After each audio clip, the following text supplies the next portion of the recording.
Seperti apa pergerakan rupiah di awal pekan ini? Untuk membahas hal itu, kita telah terhubung bersama Treasury Research Analyst BNI, Pugu Handik. Selamat pagi, Mas Pugu. Selamat pagi, Mas Cikal. Oke, Mas Pugu, ini sebentar lagi ya akan ada tapering. Karena The Fed juga sudah merencanakan di awal November, artinya sebentar lagi. Apakah seperti apa daya tahan rupiah menghadapi tapering? Memang kalau kita lihat kondisi saat ini gitu ya, memang akan ada tapering gitu, dan memang tapering ini kan sudah disounding sebenarnya dari Fed sejak Agustus September lalu gitu ya, dan memang di FOMC September Fed juga sudah mengatakan bahwa tapering akan terjadi di akhir tahun ini. Memang ini sebenarnya pasar kurang lebih sekitar 70 sampai 80%-nya sudah price in gitu ya. Dan memang ada komitmen juga gitu kan dari Fed bahwa tapering ini akan berjalan dengan gradual gitu ya, atau perlahan-lahan ditingkatkan gitu ya, hingga pertengahan tahun depan gitu ya. Nah, ini yang membuat akhirnya mungkin dampaknya terhadap rupiah akan sangat minim gitu ya, kalau ternyata Fed tetap dengan komitmennya bahwa tapering akan gradual gitu ya. Namun di pasar ada ketakutan gitu ya, kekhawatiran di tengah inflasi Amerika Serikat yang cenderung terlalu tinggi gitu ya, dan juga harga komoditas terutama energi gitu ya, yang masih terus mengalami kenaikan.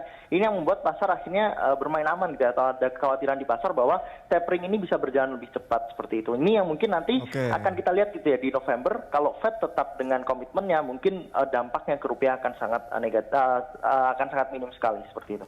Oke, kenaikan suku bunga acuan oleh The Fed juga kabarnya akan dilakukan lebih cepat. Analisa Anda seperti apa?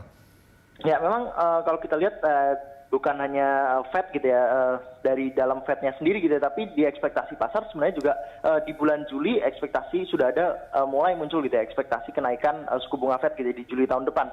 Karena memang Fed seperti tadi saya bilang gitu ya, ada komitmen dari Fed bahwa tapering akan berjalan gradual sampai dengan pertengahan tahun depan gitu ya. Dan Powell di statementnya hari Jumat lalu juga mengatakan bahwa meskipun tapering akan dimulai bulan depan gitu ya paling cepat, kemungkinan besar kenaikan suku bunga masih akan menunggu, yang kemungkinan besar akan menunggu sampai agenda tapering Fed berakhir gitu ya, dan itu kemungkinan besar terjadi setidaknya setelah kuartal 2 gitu ya, di tahun 2022. Ini memang masih jauh, namun ekspektasi pasarnya adalah sekarang di 2023 gitu ya, di awal 2023 sudah mulai ada kenaikan suku bunga sampai 2 kali gitu ya ekspektasi pasarnya. Ini juga yang membuat akhirnya kalau kita bicara pekan lalu dan mungkin akan berlanjut pekan ini, rupiah akan ada kecenderungan mengalami tekanan seperti itu. Oke, sejauh mana data foreign direct investment mempengaruhi pergerakan rupiah, Mas Pugu? Ya, mungkin kalau kita bicara dari dalam negeri gitu ya, karena memang minim sentimen, minim juga rilis data ekonomi baru gitu ya. Mungkin hanya ada COVID gitu ya, perkembangan COVID yang cukup positif dari dalam negeri, dan mungkin rilis data FDI ini kalau ternyata nanti cukup bagus gitu ya, ini akan membuat ada potensi bahwa rupiah akan memperlambat pelemahannya gitu ya, atau bahkan berbalik menguat. Memang ekspektasinya FDI di kuartal 3 akan cenderung membaik gitu ya dibandingkan dengan kuartal 2, di tengah membaiknya kondisi COVID juga di dalam negeri gitu ya. Namun kalau kita lihat memang level ini belum sepenuhnya kembali gitu ya, seperti apa yang terjadi di tahun 2019 ini, yang masih akan menjadi kekhawatiran di tengah pasar gitu ya. Namun kalau nanti rilis FDI ini cukup positif, kemungkinan besar ada potensi rupiah seperti yang saya katakan tadi ya, ada potensi rupiah akan berbalik menguat seperti itu. Sejumlah data ekonomi global juga akan rilis ya pekan ini. Ini bagaimana dampaknya terhadap rupiah? Ya, memang kalau kita bicara rilis data secara global, mungkin yang akan menjadi perhatian utama pasar gitu ya, adalah rilis GDP Amerika Serikat kuartal 3 gitu ya, di akhir pekan ini gitu ya, di hari Kamis kalau saya tidak salah.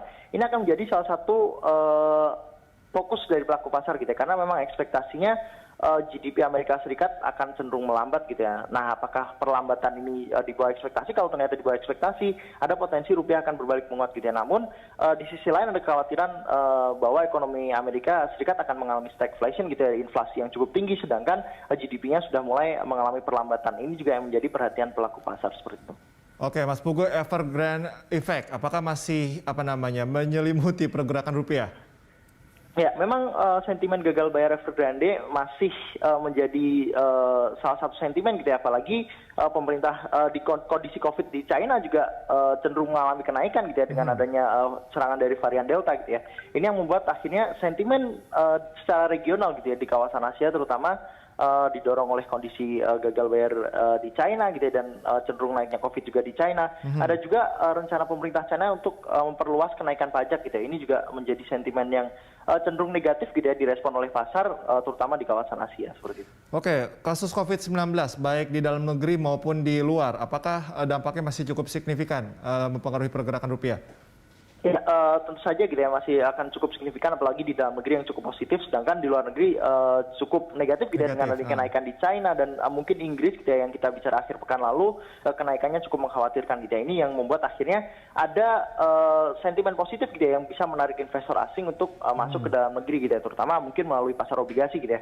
Dan di sisi lain kalau kita bicara kasus COVID gitu ya, statement dari pemerintah Arab Saudi gitu ya, yang mengatakan bahwa produsen minyak sebaiknya berhati-hati gitu ya ketika meningkatkan produksi, karena memang COVID ini masih ada gitu ya, dan ini membuat bisa sewaktu-waktu demand terhadap minyak ini mengalami penurunan. Itu statement dari Arab Saudi. Ini juga yang mempengaruhi juga dinamika krisis energi secara global seperti itu. Oke, masih cukup mempengaruhi. Lalu bagaimana pergerakan pasar obligasi tanah air? Ya, mungkin kalau kita bicara pasar obligasi tanah air, kemungkinan besar pekan ini akan cukup positif gitu ya, meskipun di pekan lalu cukup di akhir pekan terutama ini sudah mulai mengalami penguatan gitu ya. Satu, di sisi lelang gitu ya, ada ekspektasi bahwa lelang pemerintah, obligasi pemerintah ini akan berakhir lebih cepat gitu ya. Mungkin di bulan ini bahkan di lelang besoknya akan menjadi lelang SBN terakhir ini, yang membuat akhirnya suplainya menurun, ada potensi bahwa SBN ini akan mengalami penguatan gitu ya. Di sisi lain kondisi COVID dalam negeri juga cukup bagus, cadangan devisa juga cukup bagus gitu ya untuk membantu membantu pemerintah untuk melunasi utangnya. Ini memang kondisi yang cukup bagus untuk mendorong pasar obligasi masih ada potensi mengalami penguatan gitu ya, meskipun secara globalnya kebijakan dari bank-bank sentral pusat di negara lain kita ini sudah mulai berbalik, sudah mulai pengetatan. Namun BI dalam statementnya di terakhir juga akan meneruskan kebijakan yang longgar dan juga akomodatif. Ini akan cukup positif terhadap pergerakan pasar obligasi. Mas Pugu, terakhir, rupiah akan bergerak di rentang berapa? Ya, mungkin kalau kita bicara hari ini, kemungkinan besar rupiah akan bergerak di antara level 14.150 sampai 14.200 ya. Meskipun kalau dengan level saat ini di sekitar level 14.170-180 ini memang akan cenderung bertahan lama gitu ya pergerakan rupiah, setidaknya untuk hari ini. Baik. Terima kasih Mas Pugu atas informasi serta analisisnya. Pemirsa, demikian Treasury Research Analyst BNI, Pugu Andik.